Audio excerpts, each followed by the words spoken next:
Hey, this is Kelly with Kelly's Magical Realm. And tonight, in honor of Halloween, I'm telling you some ghost stories, but these are true ghost stories of Hyde Hall Mansion, and it is in Cooperstown, New York. Hyde Hall was taken over and constructed by George Clark in 1817. I want to point out this first picture of that house. It's the first house, the first building that was built. Okay, and George Clark actually started having a heart attack there. He was having pains in his chest, but he walked back inside and he died in his bedroom. And it's said that he still haunts the grounds today. People have heard footsteps throughout the mansion. They've heard music and voices. And I wanted to point out the lady in white portrait of her. That portrait there is of Jenny Worthington. It's one of the famous guests, and it's in the dining room there. It reminded me when I went there of Scarlett O'Hara from Gone with the Wind. And Jenny, she was known as Jane Stories Cooper Worthington. She was married to James Fenimore Cooper. She died of tuberculosis. He was distraught, so he commissioned her portrait to be painted. And her husband kept the picture at his house, but when he remarried, his new wife took it down. And when it was down, strange things happened. But once the painting was hung back up, everything stopped. And then it said that then they brought this picture to Hyde Hall, and I guess they had gotten a priest to bless it and everything before they brought it over, because that painting, they believe it was haunted. But also, I wanted to mention, when I went there, it felt very lively, as if there was still life there, but I was scared by the stairs, you know. There was something about that. But now I'm going to actually read a little clip out of a book called The Ghosts of Central New York, because it talks about Hyde Hall in there. And I'm going to read this to you. I think I saved the best part for last. So when her thankless children evicted Anne Cooper Clark, now she was the wife of the owner of this house, when they evicted her of her house in 1800, she threatened to return and haunt it forever. So she cursed the house. The aristocratic Clark's family lengthy residence at Hyde Hall provides a remarkable record of over 250 years of New York State history, and almost certainly guarantees a legacy of spirits left behind to inhabit the ancestral home.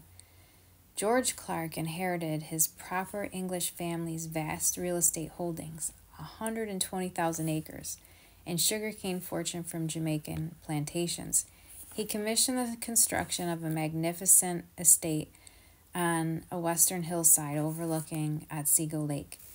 Philip Hooker, a leading New York architect, designed an impressive showplace. Today, Hyde Hall is considered the finest example of a neoclassic country mansion anywhere in America. Comprised of 4 structures, and it contains 50 rooms enclosing an open courtyard. Yeah, this house is amazing. They even built rooms for their servants. The unique design sets the structure apart from other American dwellings. Clark divorced his wife in 1813 because she refused to come to America, and that's when he married Anne Corey Cooper. She was the widow of James Fenimore Cooper's brother. When he died in 1835, he left his mansion and a portion of his fortune to his son George Clark. Now, Anne Corey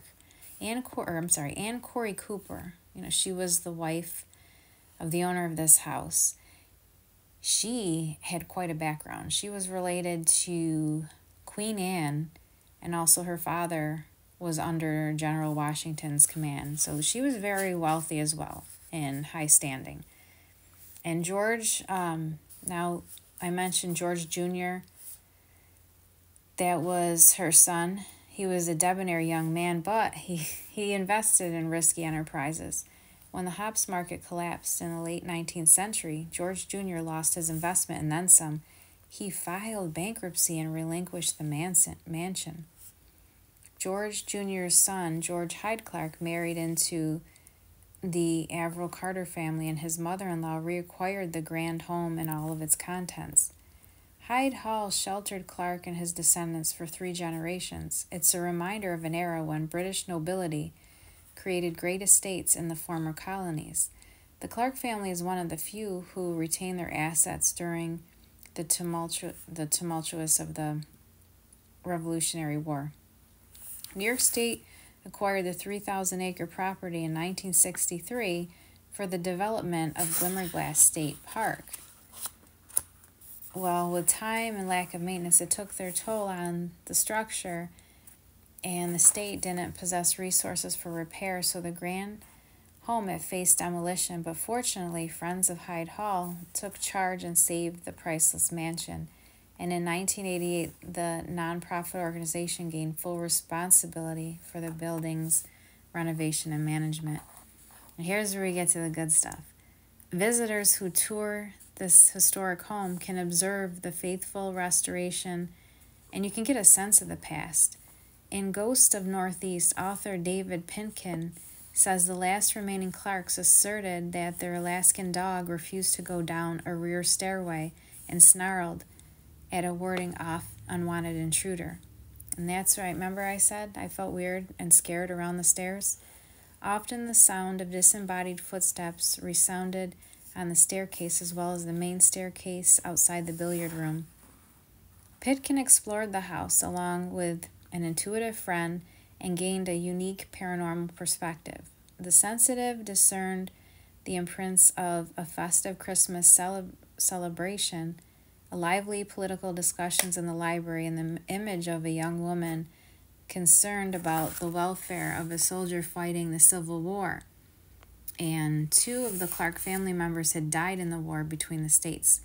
Workers renovating the house spied an ethereal form that went up the hallway. Speculation says the wrath may be the spirit of Arthur Sherwood, a family friend who died of heart failure in the house, which is weird. He's the second person that died of heart failure in the house. The father did too, the original owner. In 1921, James Fenimore Cooper's grandson and namesake initially recorded the hauntings of Hyde Hall and the legends and traditions of a northern country. Cooper, staying overnight in the Blue Room, claimed to see the specter of an older man. When he shared his experience with the hostess the next morning, she concurred ghosts did appear in that little used room, once the sleeping quarters of George Clark. That's where he died. The frequently cited specter, dressed in a gaudy housecoat, walked down the hall to his former bedroom. Since Clark's colorful robe lay in a household trunk, the family felt certain their ancestor haunted the premises. Other spooky tales of the old house persist. In the dead of night, you can hear lively piano music occasionally filtering the gigantic drawing room.